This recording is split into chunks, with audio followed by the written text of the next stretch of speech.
making arrests out of Georgia. A former banker accused of faking his own death to cover up the theft of millions of dollars captured during a routine traffic stop. Peter has more on that for us this morning. Probably not how he thought it would end. Yeah, this is an insane story. Listen to how this went down. Aubrey Price was arrested Tuesday after a year and a half on the run. A federal grand jury indicted Price in absentia more than a year ago. And today, finally, he's going to face a federal judge for his crimes for the first time. When deputies pulled over a car on I-95 in Georgia Tuesday morning for having illegally dark-tinted windows, they never could have guessed who was inside. The driver, a former banker accused of stealing millions and faking his own death. It was a blow. Aubrey Price was indicted by a federal grand jury in July 2012 on charges he defrauded the Montgomery Bank and Trust by moving $21 million into accounts to hide thefts and losses while he was a director of the bank.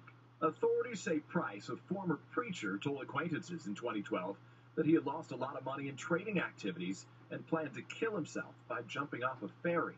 I never once thought that he was dead. This surveillance video shows Price a year and a half ago, right after writing a suicide note confessing to stealing money. He was last seen June 16, 2012, in Key West, Florida, boarding a ferry bound for Fort Myers. You were shocked to know the guy, or seeing the guy. Next thing you see in the paper, they're after him. The FBI says they always thought Price was alive. In this episode of American Greed, The Fugitives. The case gained national attention last fall when Price was featured on an episode of CNBC's American Greed. $40 million. Now Price is once again making headlines. And while his appearance has changed, his victims' anger remains the same. Justice prevails, and the big foot of karma will come back and squash you.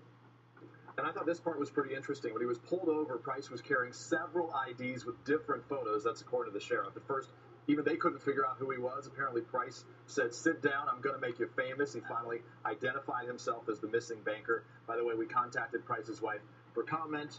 She had none, but I'm guessing if he hadn't killed himself, as he claims, he probably would have taken care of it. He's in a little bit of trouble. I'm going to make you famous. Healthy ego there, huh? Exactly. Peter, thanks.